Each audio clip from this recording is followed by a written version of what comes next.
여러분 안녕하십니까? 오늘 성경 본문은 고린도전서 1장 18절입니다.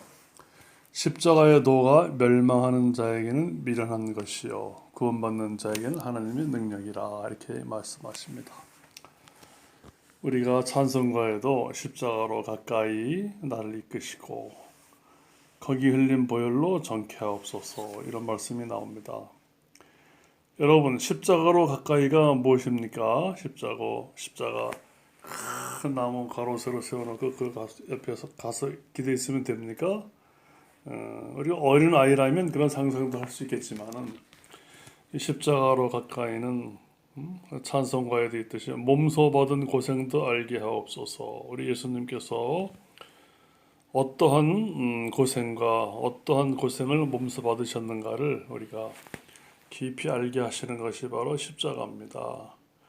십자가는 주님을 처형시킨, 주님을 깊이 찔러서 주님을 무참히 죽인 형구여 형틀이여 칼입니다.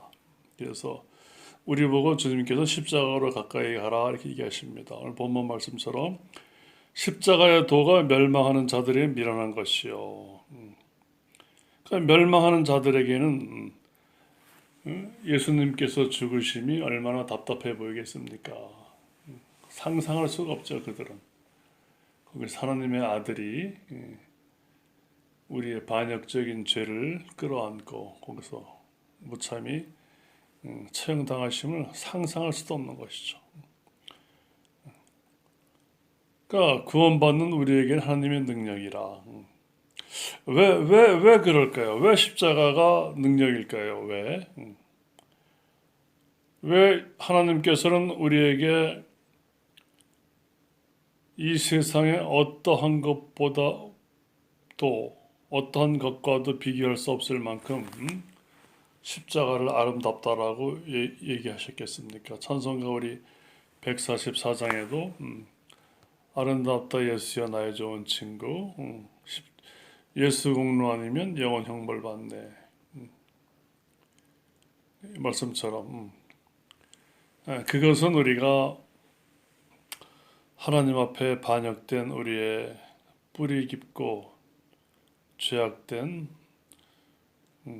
우리도 모르게 소위 자연적이고 천성적인 우리의 깊은 부패함과 썩어짐과 말 못할 추악함이 우리 안에 깃들여져 있는 이 하나님께 가기를 정말 반대하고 거꾸로 하나님처럼 되어야만이 자기가 살맛나겠다고 어거지 부리는 우리의 악습과 이 고집과 교만을 주님이 죽어주심으로 인하여 우리를 죽이셨기 때문에 우리는 이로 인하여 우리가 자유와 죄사함과 평강과 진료로 갈 수 있기 때문에 우리는 이걸 그 어떠한 것하고도 비교할 수 없는 그러한 큰 하나님의 선물로 우리는 받아들이는 것입니다. 성경 전체는 우리를 십자가로 가까이 가게 얘기를 하십니다. 십자가 그늘 아래 십자가로 가까이 의지하고 서서 천국 이를 때까지 십자가 가까이 의지하고 살라는 겁니다.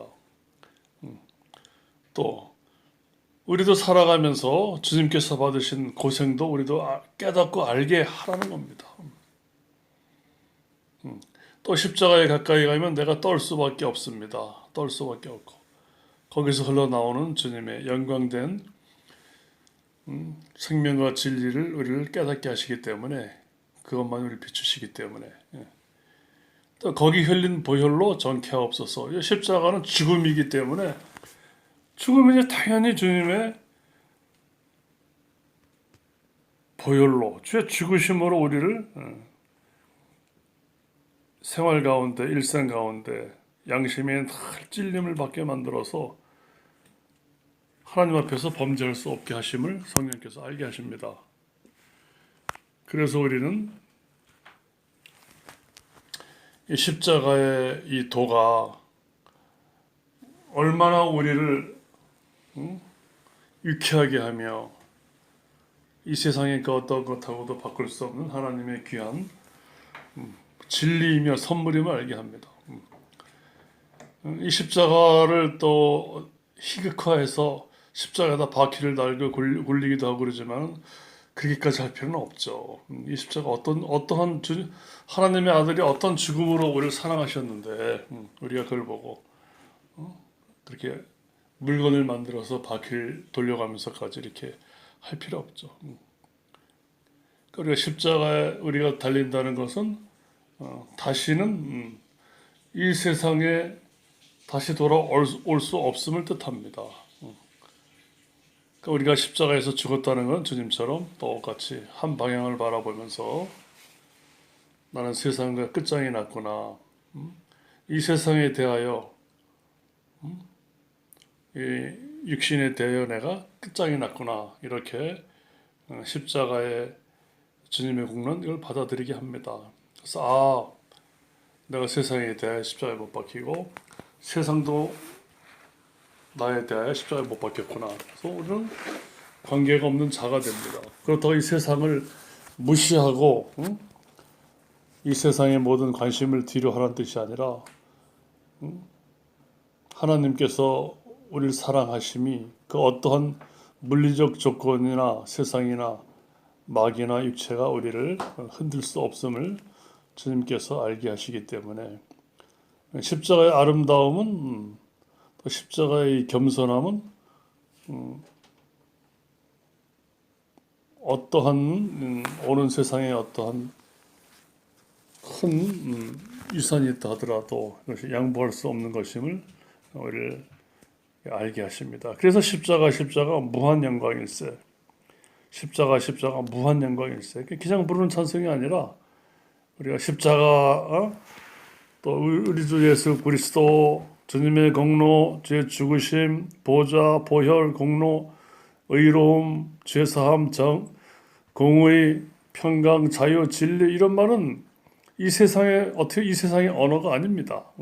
하나님께서 우리에게 어떠한 사랑으로, 어떠한 평강으로, 어떤 영원한 자유를 주심을 성령께서 알게 하시기 때문에, 그러니까 이걸 깊이 알고 주님을 사랑하는 자도 있고, 아니면 그걸 모르고 그냥 십자가 하면 그냥 나무 쪼가리로 이렇게 착각해가지고, 물론 십자가 그거죠.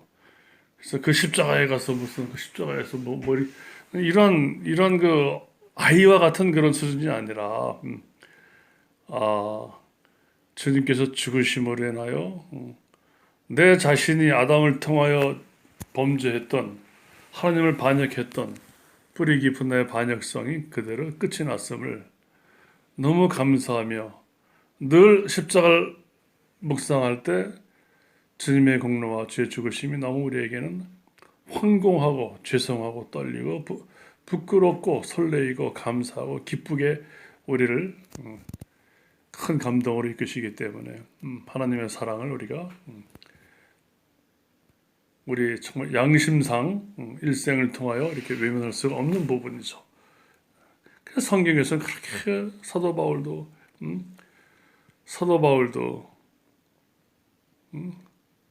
십자가에 못 박혀라 우리 보고 얼마나 강조합니까? 예수님께서도 인자의 살과 피를 먹고 마시지 아니하면은 생명이 없다라고 얼마나 말씀하십니까? 그러니까 주님의 죽으심을 온전히 받아들이지 아니하면 생명이 없다는 거예요. 이게 신약 성경 전체의 클라이막스라고 저는 생각합니다. 이것이 없으면 저는 기독교가 아니라고 생각해요. 근데 여러분들 교회에서 죄송하지만 어떤 얘기를 많이 합니까? 성경은 초지일관되게 주님과 함께 죽으라고 얘기합니다. 이 세상 끝날까지 그 죽는 것이 자유요 기쁨이요 평강이기 때문에 세상이 주는 그런 기쁨하고 다르다는 것입니다. 오직 주님과 함께 죽어야만 된다는 거예요. 그래야 새 생명 가운데 주님과 함께 부활하여 살 수가 있기 때문에 반드시 주님과 함께 십자가 죽어야 된다는 겁니다. 정말 주님과 함께 죽는다는 것이 무엇인지도 모르고 교회 가서 끊임없이 더 많은 것을 내가 원하는 욕심을 구하고 이 일만 해결되면 주님께 영광을 돌리겠다고 하는 것은 어떻게 보면 굉장히 좀 전혀 성경적이지가 않죠. 그 부분은 하나님과 거래하는 것도 아니고 주님께서 뭐 능력이 없으셔가지고 당신 돈 벌 때까지 기다리겠습니까? 전혀 그러지 않아요.